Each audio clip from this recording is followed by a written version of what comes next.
எனக்கு பிரியமான சகோதர சகோதரிகளே, உபாகமம் 28ஆம் அதிகாரத்தில் 10வது வசனம் நாம் இப்படியாய் வாசிக்கிறோம்.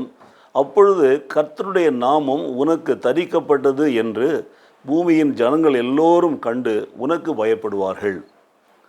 அப்பொழுது கர்த்தருடைய நாமம் உனக்கு தரிக்கப்பட்டது என்று பூமியின் ஜனங்கள் எல்லோரும் கண்டு உனக்கு பயப்படுவார்கள். எப்பொழுது?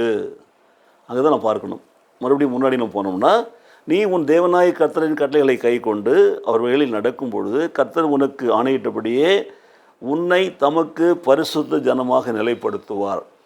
அப்போது நம்மை தேவன் தமக்கு பரிசுத்த ஜனமாக நிலைப்படுத்துகிற பொழுது, அப்பொழுது எப்பொழுது நாம் கர்த்தரின் கட்டளைகளை கை கொண்டு அவர் வழியில் நடக்கிற பொழுது, அவர் தேவன் நமக்கு ஆணையிட்டபடி நம்மை தமக்கு பரிசுத்த ஜனமாக நிலைப்படுத்துகிற பொழுது, அப்பொழுது என்ன செய்கிறார் பார்த்தீங்களா? கர்த்தருடைய நாமம் உனக்கு தரிக்கப்பட்டது என்று பூமியில் இருக்கிற ஜனங்கள் எல்லாரும் கண்டு உனக்கு பயப்படுவார்கள். பார்த்தீங்களா? கர்த்தருடைய நாமம் நமக்கு தரிக்கப்படுகிறது. எப்பொழுது? நாம் கர்த்தருடைய கட்டளைகளை கை கொண்டு அவர் வழிகளில் நடக்கிற பொழுது, அவர் நம்மை பரிசுத்த ஜனமாக நமக்கென்று பிரித்தெடுத்து நிலைப்படுத்துகிற பொழுது நமக்கு கர்த்தருடைய நாமம் தரிக்கப்படுகிறது. நாம் கிறிஸ்தவர்கள், கிறிஸ்தவன், கிறிஸ்தவள், கிறிஸ்துவை பின்பற்றுகிறவர்கள், கிறிஸ்துவினுடைய பிள்ளைகள், கிறிஸ்துவை ஆராதிக்கிறவர்கள், கிறிஸ்துவினுடைய ஃபாலோவர்ஸ் ஆஃப் கிரைஸ்ட், கிறிஸ்துவை பின்பற்றுகிறவர்கள். அந்த நாமம் நமக்கு தரிக்கப்படுகிறது, கிறிஸ்தவன், கிறிஸ்தவள் என்று சொல்லி. அப்போது நமக்கு கர்த்தருடைய நாமம் தரிக்கப்படுகிற பொழுது பூமியில் உள்ள எல்லா ஜனங்களும், பூமியின் ஜனங்கள் எல்லாரும் அதை கண்டு, நமக்கு கர்த்தருடைய நாமம் தரிக்கப்பட்டதை கண்டு நமக்கு பயப்படுவார்கள். பார்த்தீங்களா? நம்மை கண்டு பயப்படுவார்கள். அவங்க தேவனுடைய பிள்ளைகள், அவங்க கர்த்தருடைய பிள்ளைகள், கர்த்தருடைய நாமம் தரிக்கப்பட்டிருக்கிறது, அவங்களுடைய நெற்றியிலே கர்த்தருடைய நாமம் எழுதப்பட்டிருக்கிறது. அவள் கர்த்தருடைய கட்டளைப்படி நடக்கிறவர்கள், கர்த்தருடைய கட்டளை நடந்தவர்கள், ரயில்களிலே நடக்கிறவர்கள், அதை கை கொள்ளுகிறவர்கள், அவள் சத்தத்துக்கு செவி கொடுக்கிறவர்கள், சித்தம் செய்கிறவர்கள். பார்த்தீங்களா? ஆகவே நம்மை கண்டு இந்த உலகத்தில் இருக்கிற மக்கள் பயப்படுவார்கள். ஸோ உலகத்தின் அதிபதியாகிய பிசாசும் பயப்படுவான். பிசாசும் பயப்படுவான். தீமையாய் நமக்கு கொண்டு வர வேண்டும் நினைக்கிற தீமை சண்டா செய்ய வரக்கூடிய சத்துருக்கெல்லாம் ஓடி போவார்கள். நமக்கு விதமாய் உருவாக்கப்படும் ஆயுதம் வாய்க்காமலே போகும். ஏன்? அவர்கள் நம்முடைய நெற்றியில் எழுதப்பட்டிருக்கிற கர்த்தருடைய நாமத்தை பார்க்கிறார்கள். நம்முடைய நடத்தையிலே, நம்முடைய செயலிலே நாம் கர்த்தருடைய கற்பனையின்படி நடக்கிறதுனாலே, வாழறதுனாலே கர்த்தருடைய நாமத்தை தரிக்கப்பட்ட பிள்ளைகள் என்பதை நாம் கண்டு அவர்கள் பயந்து நமக்கு விரோதமாய் ஒன்றும் செய்ய மாட்டாங்க.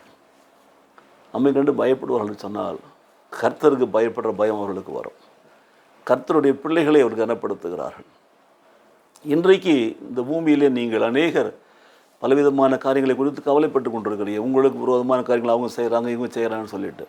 ஏன்? நாம் கர்த்தரின் கட்டளைகளின்படி நடக்கிறோமா? நாம் கர்த்தருடைய நாமம் தரிக்கப்பட்டிருக்கிறதா? நம்ம மேலே இயேசு ரத்தம் பூசப்பட்டிருக்கிறதா? நம்ம காணொலி இயேசுவை காண்கிறார்களா? கண்டா எப்படி நமக்கு பயப்படாமல் இருப்பாங்க? எப்படி நமக்கு விரோதமான காரியங்களை செய்வார்கள்? பார்த்தீங்களா? ஆகவே இந்த காலை வேளையில் நிகழ்ச்சியை பார்த்து கொண்டிருக்கிற கருமையான சகோதரனை, சகோதரியே, அதிகாலையில் ஆண்டவராக இயேசுவோட நிகழ்வுகளை பங்கு பெறுகிற நீங்கள் இன்றைக்கு ஒன்றை புரிந்து கொள்ளுங்கள். நீங்கள் கர்த்தரின் கட்டளைகளில் கை கொண்டு அவர்களில் நடக்கிற பொழுது, அவர் ஆணையிட்டபடி உங்களை தமது பரிசுத்தமாக நிலைப்படுத்துகிற பொழுது கர்த்தருடைய நாமம் உங்களுக்கு தரிக்கப்படுகிறது. அதை கண்டு பூமியோட ஜனங்கள் எல்லாம் உம்மை கண்டு பயப்படுவார்கள். உமக்கு விரோதமாக ஒன்றையும் செய்ய அவளால் முடியாது. ஒரு வழியாய் உனக்கு விரோதமாய் வருவார்கள், 7 வழியாய் உனக்கு முன்பாக ஓடி போவார்கள். கர்த்தர் அந்த சத்துருக்களை எல்லாம் முறியடிக்க ஒப்பு கொடுப்பார். ஜெபிப்போமா? எங்களை நேசிக்கிற நல்ல பிதாவே, இந்த நாளில் கூட ஆண்டவரே, நாங்கள் கேட்ட அந்த வார்த்தைக்காக உங்களுக்கு நன்றி செலுத்துகிறோம்.